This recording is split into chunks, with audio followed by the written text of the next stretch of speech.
Today's presentation is going to be about what is social studies.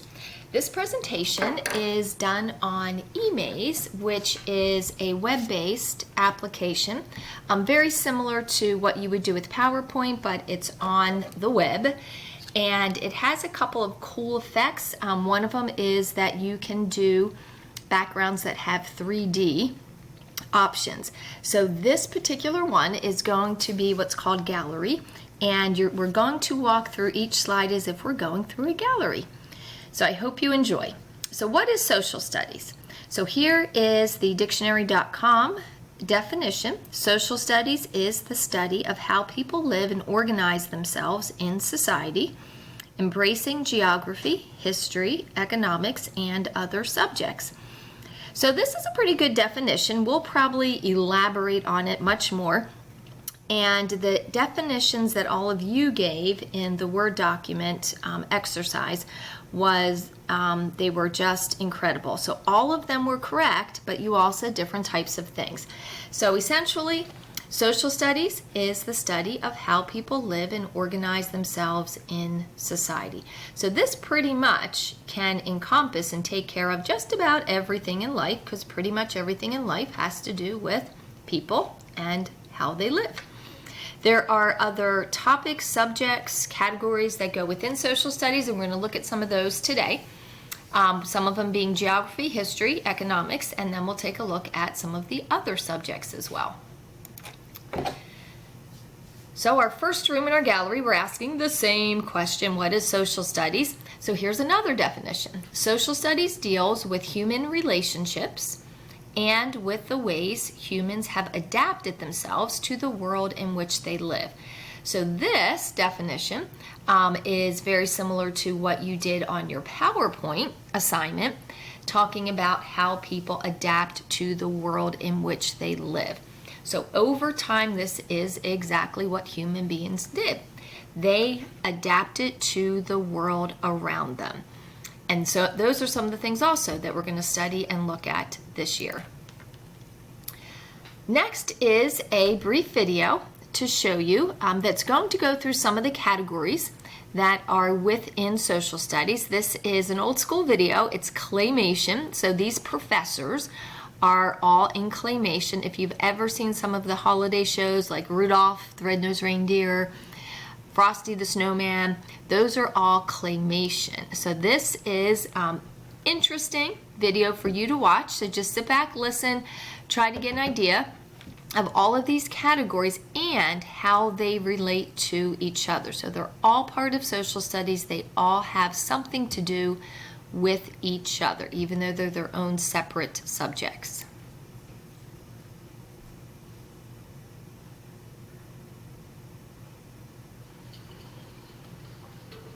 All right, we're all settled?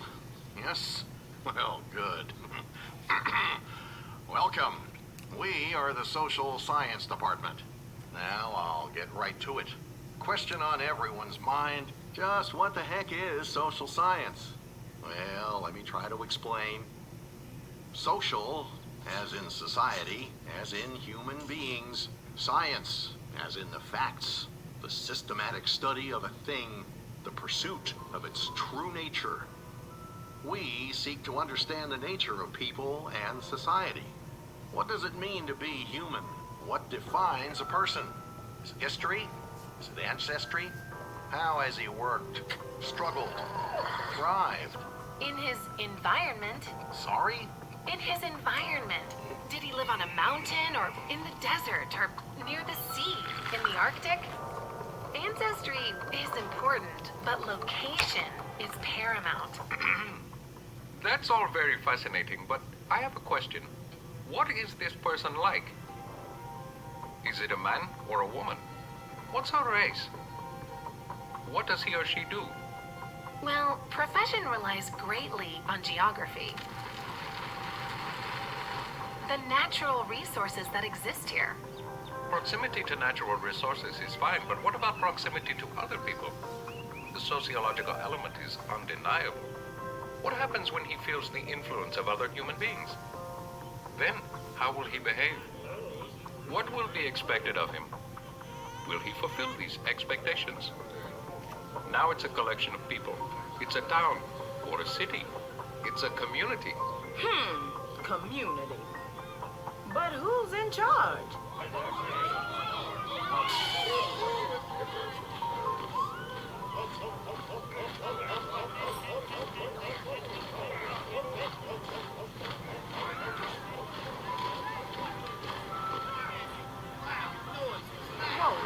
Whoa. We need structure. Leaders. Several leaders if we can. Oh, that's better. See, when we organize, we give our man a voice, an identity within his society. This is where his ancestry and his geography and his social interaction come together. The political realm. But is the true nature of man witnessed only in his interaction with the world around him? I ask you, where do his actions begin? With the thoughts? And where do his thoughts originate? The brain, madam. Brain. Guten Doctor, is it only his experience in society that informs him and shapes him? Or is he born this way? Every cell and synapse forming just so, making him the man he is. He is interacting, sure, buzzing around and busy in the hive of society, sure. But his inner being, his motivations, his thoughts, his feelings, his hurt, his joy, this will be largely unknown unless, my doctor, you study his psychology. Well, very intriguing, Dr. Psych. Thank you. So, as you can see, we social scientists cover a wide range of topics. But we all agree on one thing. People and the societies in which they live are a fascinating study.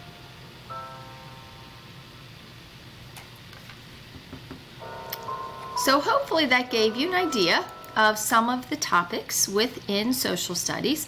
So again, here are some of the main ones. Again, social studies, another type of definition. All of these definitions are correct. The study of human relationships, the ways in which humans have adapted themselves to the world, is done through a number of different subjects that make up social studies. So we've got geography. Geography is, yes, where a place is, but it also has to do with what that place is like. Economics, typically in economics, we think of money, we think of business.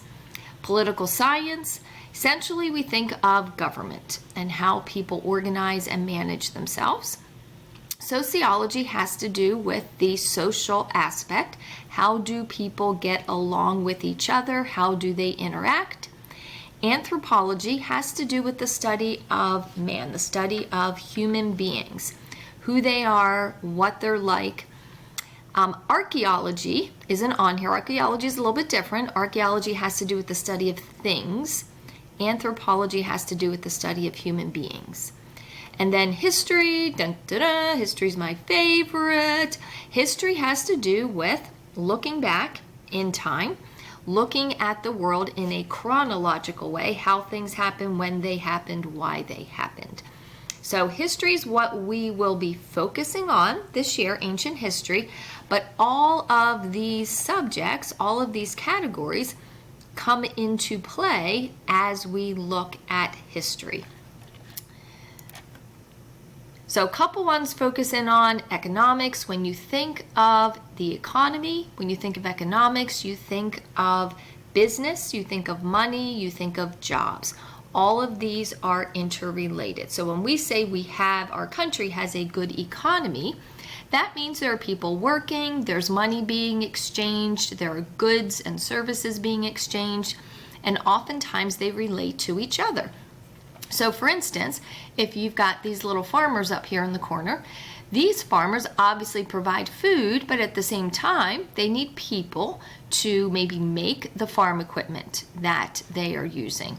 You've got industries like the healthcare industry, which is a biggie, and you've got what you would typically think of. You've got doctors, you've got nurses, you've got lots of specialists, but you also have people that need to make everything that they use. So you've got computer people in here who are making the software, who are making the actual computers that they use. You have people making the equipment that's being used in surgeries, people making the beds that are in the hospitals, people constructing the hospitals. So all of these are interrelated to each other. So economy, think of business, think of money. Next one is going to be politics. Politics is simple. All you think about with politics typically is government. And politics is a biggie in the news today. We've got an election coming up. If you didn't know, many of you may have already studied this, more specifically, the politics in our country, our government, has to do with the three branches. So we have three branches in our government. We refer to this as checks and balances, so that one is not more powerful than the other, and they all share the power in running the country. So we have a legislative, executive, and judicial branch. Legislative does just that. It legislates laws. It makes the laws. Congress is in charge of doing that, and Congress has two parts, the Senate and the House of Representatives. The Senate has two people from each state.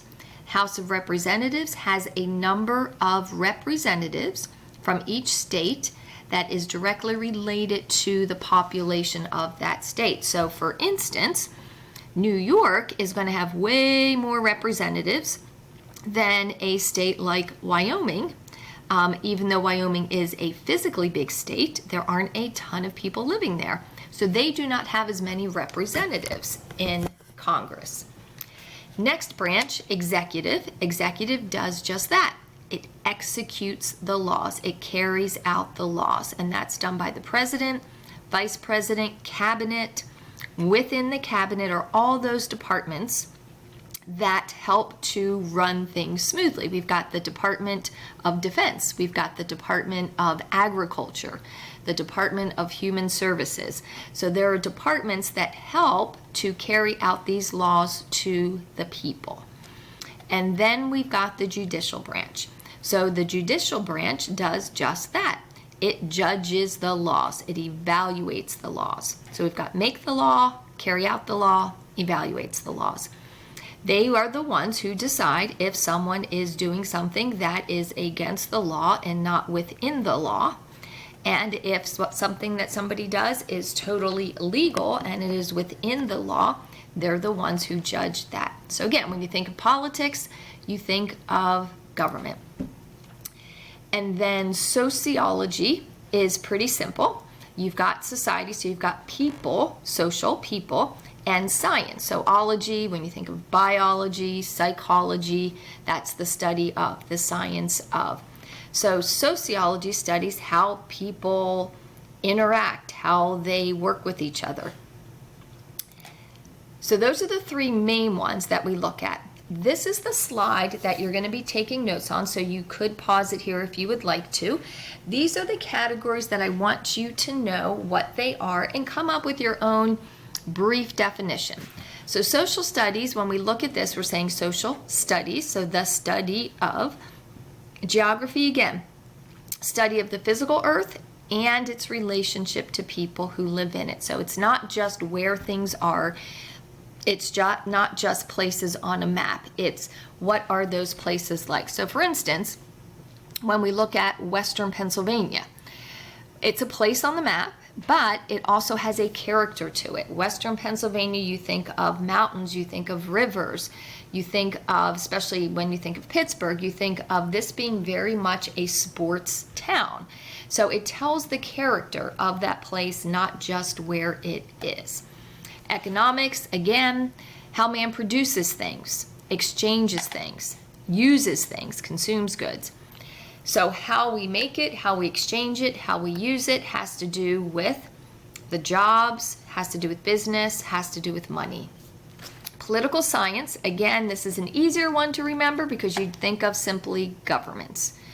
And then sociology, the study of society, the laws, the customs, their beliefs, their practices, how people live.